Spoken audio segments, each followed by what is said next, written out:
రంగారెడ్డి జిల్లా కర్తాల్లోని జనం జాగృతి బాటలో రెండో రోజు కవిత పర్యటన సందర్భంగా మైసిగండి మైసమ్మ అమ్మవారిని దర్శించుకుని అనంతరం ఆమన్గల్లోని కేశవనగర్లోని జాగృతి నాయకులతో కలిసి 6వ వార్డులో ప్రజల ఇండ్ల మధ్య ఉన్న డంపింగ్ యార్డ్ను పరిశీలించారు. ఈ సందర్భంగా కవిత మాట్లాడుతూ డంపింగ్ యార్డు వల్ల ప్రతిరోజు విపరీత కాలుష్యం పెరుగుతుందని, ఇక్కడ నివసిస్తున్న ప్రజలు తీవ్ర ఇబ్బందులు ఎదుర్కొంటున్నారని, వెంటనే స్థానిక ఎమ్మెల్యే కసిరెడ్డి నారాయణ రెడ్డి స్పందించి డంపింగ్ యార్డ్ను నివాసాలకు దూరంగా తరలించాలని డిమాండ్ చేశారు. ప్రభుత్వానికి ఫిబ్రవరి వరకు గడువు ఇస్తున్నామని, తరలించిన పక్షంలో ఫిబ్రవరి అనంతరం డంపింగ్ యార్డు తరలింపుపై హైకోర్టును ఆశ్రయిస్తామని పేర్కొన్నారు. ఈ కార్యక్రమంలో జాగృతి నాయకులు, మహిళలు అధిక సంఖ్యలో పాల్గొన్నారు.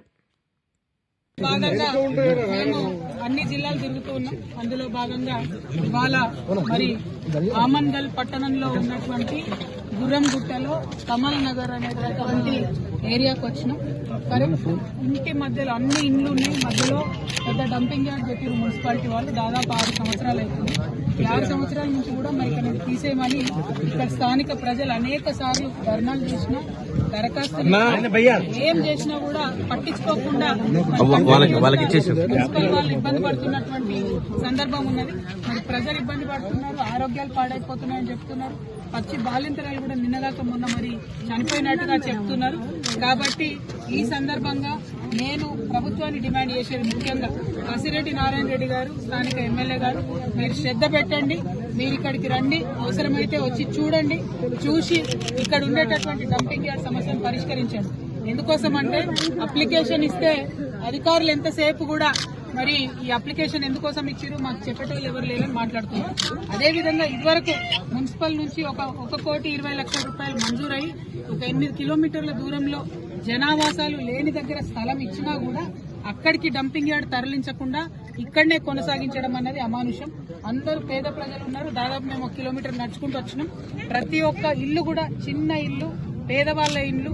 అదేవిధంగా 1994లో ఇచ్చినటువంటి ప్లాట్లు మొత్తం గుట్టలలో ఇచ్చారు పేదవాళ్ళకి.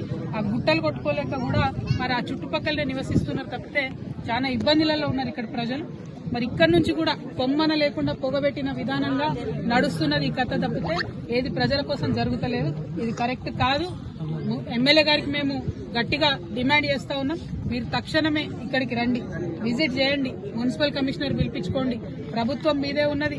మీ ముఖ్యమంత్రి చెత్త శాఖ మంత్రి కూడా ఉన్నాడు. మరి ఆ చెత్త శాఖ మంత్రి గారిని తొందరగా ఆయన మేల్కొనేటట్టు చేయండి.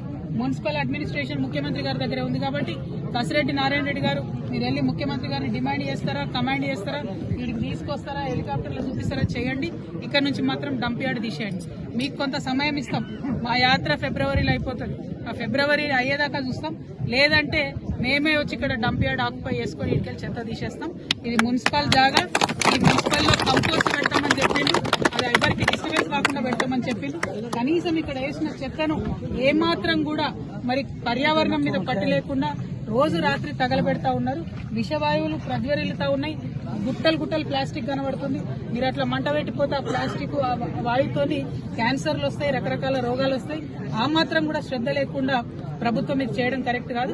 కసిరెడ్డి నారాయణ రెడ్డి గారు మీరు చదువుకున్న వాళ్ళు, విజ్ఞులు, మీరు తప్పకుండా ఈ పని చేయాలని డిమాండ్ చేస్తా ఉన్నాం. లేకపోతే మేము జాగృతి నుండి అవసరమైతే ఇక్కడ ప్రజల పక్షాన హైకోర్టు దాకా కూడా పోతాం. పోయి డంప్ యార్డ్ ఇక్కడ నుండి తొలగిస్తాం. Thank you. జై తెలంగాణ.